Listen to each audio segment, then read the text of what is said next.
कर जोरे विनती करी रे के पर चरण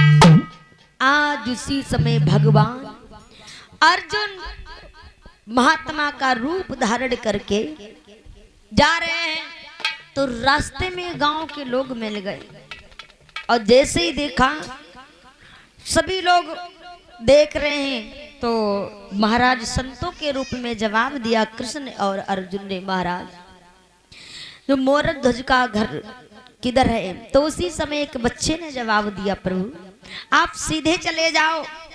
तो उसी समय मेरे भैया महाराज मोरक ध्वज के महलों के पास पहुंचे जहां पर द्वारपाल खड़े हैं।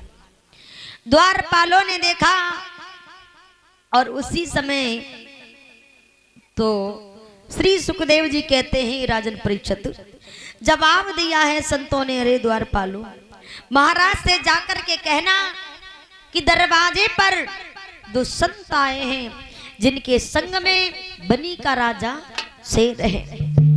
आज उसी समय मेरे भैया उसी समय द्वारपाल जो है महाराज मोरक ध्वज के पास में गए और जाकर के जवाब दिया है प्रभु दो महात्मा जी आए हैं और आपको बुला रहे हैं। तो उसी समय मेरे श्री सुखदेव जी कहते हैं राजन परीक्षित आज राजा मोरक ध्वज कहने लगा ठीक है। अब उसी समय मेरे भैया राजा मोरक ध्वज जिस समय द्वारे पे आए जब द्वारे पे आए हैं तो देखा है महाराज कन्हैया और अर्जुन जो संत महात्माओं के रूप में हैं। तो उसी समय जवाब दिया कि महाराज चरणों में प्रणाम किया बड़ा सुंदर आसन डाल दिया मान सम्मान किया। तो दोनों संत कहने लगी राजा मोरक ध्वज मैंने नाम सुना है तेरा तू बड़ा राजा दानवीर है। तो उसी समय जवाब दिया प्रभु इतना बड़ा तो दानवीर नहीं हूं लेकिन हमारे द्वारे पर जो भी याचक आता है वो खाली हाथ नहीं जाता है। तो उसी समय जवाब दिया महाराज ने मैं हमें विश्वास नहीं आता है हम तुमसे जो मांगेंगे तुम मुझे वही दोगे। तो उसी समय जवाब दिया प्रभु आप मांग करके तो देखो आप हमसे जो मांगोगे मैं वही दूंगा।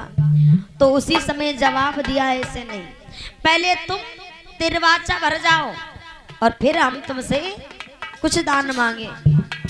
तो उसी समय राजा मोरक ध्वज बोले सुनो महाराज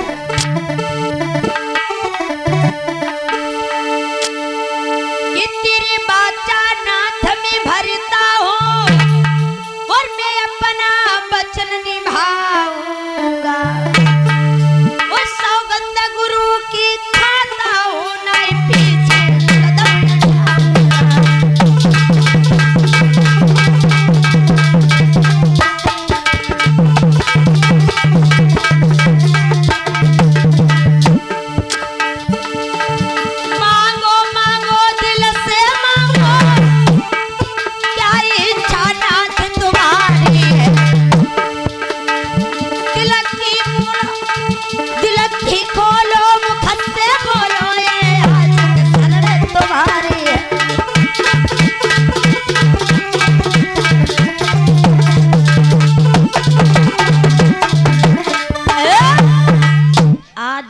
समय मोरक ध्वज कहने लगे प्रभु आपको अगर विश्वास नहीं आता है तो मैं 3 बार त्रिवाचा भरता हूँ और गुरु की सौगंध खाता हूँ।